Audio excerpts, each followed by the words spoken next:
Hey guys, this is C Indresh Gandhi and welcome to the video. इस video में हम लोग बात करने वाले हैं कि क्या आने वाले इस 2 महीनों के अंदर हम लोग सीए फाउंडेशन को क्रैक कर सकते हैं या सीए फाउंडेशन को क्लियर कर सकते हैं या नहीं।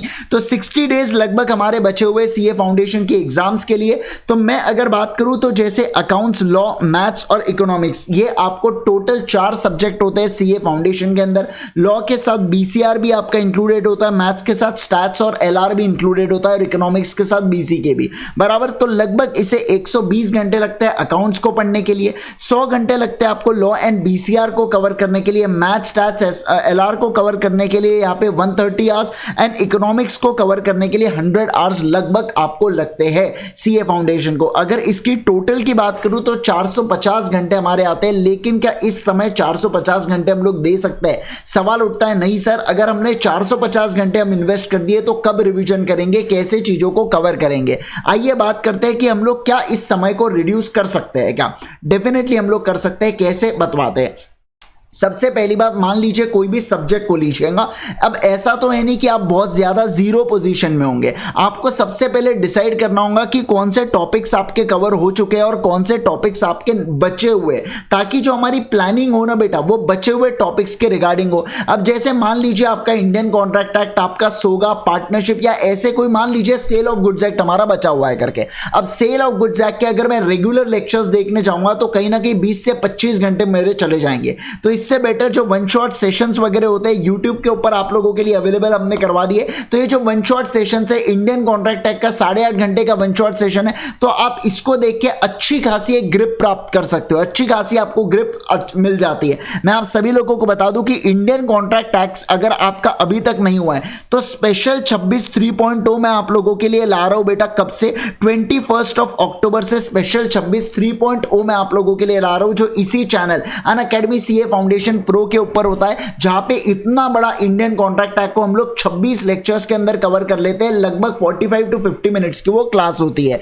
तो ऐसे केस के अंदर 26 आवर्स में आपका पूरा इंडियन कॉन्ट्रैक्ट एक्ट एकदम जबरदस्त, एकदम बेहतरीन तरीके से कवर हो जाएगा। लेकिन आप वो भी नहीं करना चाहते हो तो वन शॉट सेशन आप लोगों के लिए डाल के रखे। वैसे ही आप रिवीजन लेक्चर से जितना हो सके उतना कोशिश कीजिए फास्ट कवर करने की, है ना। ऐसा आप सभी सब्जेक्ट के साथ कीजिएगा। मैथ्स के लिए कॉम्प्रिहेंसिव रिविजन होती है, उसी प्रकार के अकाउंट्स की रिविजन होती है, इकोनॉमिक्स की रिवीजन होती है। तो आप रिवीजन वीडियो से जितना हो सके उतना कवर करने की कोशिश कीजिए। कुछ कुछ टॉपिक्स ऐसे होते हैं जो रिवीजन वीडियो से कवर नहीं किए जा सकते, तो उसके लिए फिर आपको रेगुलर सेशन देखना ही होगा। वही अगर मैं बात करूं आपके साथ सेकंड वाली चीज, सेल्फ नोट्स। आपको अब समय जा चुका है कि आप खुद के नोट्स बनाएं। अगर आप शुरुआत से पढ़ाई कर रहे हो तो हाँ, आप मिडिल में हो, आप पढ़ाई अभी भी कर रहे हो, तो ऐसे केस के अंदर आप नोट्स को कंटिन्यू कर सकते हैं। लेकिन अगर आप जीरो से स्टार्ट करना चाहते हो, अब यह हाई टाइम है कि आप नोट्स नहीं बनाएंगे। तो ऐसे केस में आप क्या कर सकते हैं, आपको इंपॉर्टेंट वर्ड्स को हाईलाइट कीजिए, ताकि ज्यादा से ज्यादा आपका फोकस होना चाहिए रिविजन्स के ऊपर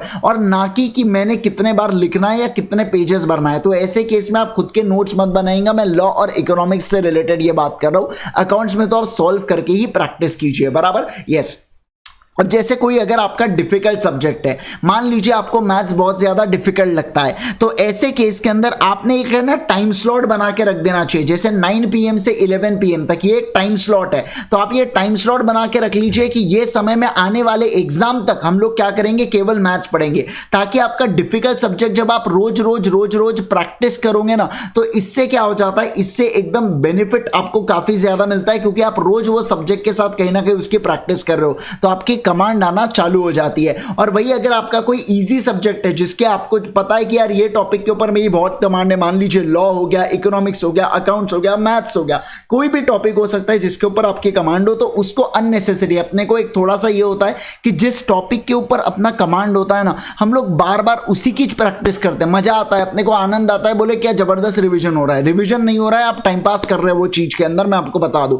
तो एक ही टॉपिक को बार बार रिवाइज ना करें, वो टॉपिक्स को छुए बेटा जो आज तक आपने देखे भी नहीं है करके, बराबर। यस। उसके बाद थोड़ा सा ना कॉशियसली होकर अब आप पढ़िएगा। एक चीज जो मैं पॉइंट यहां पे नहीं लिखा, यूजुअली मैं बच्चों को कभी कहता नहीं हूं कि आप एकदम मार्क्स ओरिएंटेड पढ़ाई करें, लेकिन आपने प्रीवियस स्ट्रेंथ्स को एक बार देख के उस हिसाब से, जैसे मैं लॉ की बात करूं तो एलएलपी 5 मार्क का आता है। अब आपने अभी तक एलएलपी नहीं पढ़ा, वैसे तो अगर आपकी अभी भी पढ़ाई चल रही है, मैं बात कर रहा हूं वो स्टूडेंट्स की जो नए, जो आज से पढ़ाई चालू करेंगे, नहीं तो जबरदस्ती खुद के ऊपर मत ले लेना। अभी आपकी पहले से अच्छी पढ़ाई चल रही है, सिर्फ एलएलपी पेंडिंग पेंडिंग है तो आप LLP बिल्कुल कवर करके जाइए। लेकिन अभी अगर कोई स्क्रैच से चालू कर रहे हैं तो क्या आपको LLP करना चाहिए? आप LLP छोड़ के भी जाए तो भी चल सकता है, 5 मार्क का तो, और वो भी ऑप्शनल सवाल में छूटता है। इसीलिए मैं कह रहा हूं अगर आपके पास समय बचता है तो हम लोग बाद में उसको डेफिनेटली कर सकते हैं, समझ रहे हैं? यस। उसके बाद अगर मैं बात करूं लॉ और अकाउंट से, तो आपने राइटिंग प्रैक्टिस करना चाहिए और कीवर्ड। सर अभी तो आपने बोला नोट्स मत बनाओ, राइटिंग प्रैक्टिस और नोट्स में डिफरेंस है।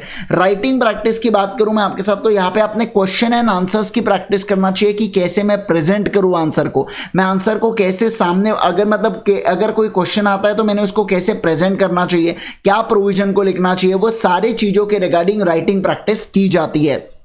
Last but not the least बेटा, नहीं दिस इज द लास्ट। तो मैं अगर बात करूं आपके साथ RTP, MTP और PYQ को करके चाहिए। सर कितने अटेम्प्ट के RTP, MTP, PYQ? देखिए ये पॉइंट के ऊपर मैं कहूंगा आपसे MTP को मत पढ़िएगा, क्योंकि MTP के अंदर एक तो RTP के क्वेश्चन या PYQ के क्वेश्चन होता है, एक आधा नया आता है कभी कभार। लेकिन RTP है तो अपने पिछले 4 सालों की RTP और PYQ भी पिछले 4 अटेम्प्ट की आपने करके जाना चाहिए। 4 साल नहीं, 4 अटेम्प्ट ही है, ठीक है, दोनों चारों अटेम्प्ट की, मतलब 2 साल की पिछले आपने RTP PYQ सॉल्व डेफिनेटली करके जाना चाहिए। मिनिमम से मिनिमम, मैक्सिमम की कोई लिमिट नहीं है, लेकिन मिनिमम आपने इतना करना ही चाहिए। मैं आप सभी लोगों को बता दूं बेटा, अभी अनअकैडमी के ऊपर चल रहा है 20% ऑफ ऑन अनअकैडमी सब्सक्रिप्शन, और 17 से हमारी एक बहुत ही प्यारी सी बैच आ रही है RTP, MTP, PYQ बैच, जहां पे हम लोग RTP, MTP, PYQ को सॉल्व करवाते हैं।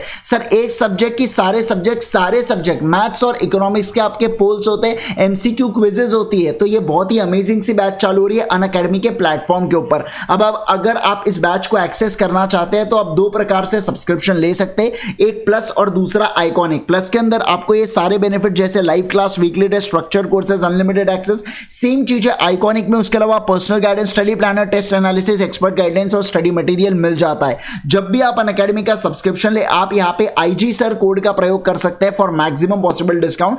अभी अनअकैडमी के ऊपर 20% ऑफ चल रहा है, तो आप डेफिनेटली इस चीज का फायदा लीजिए।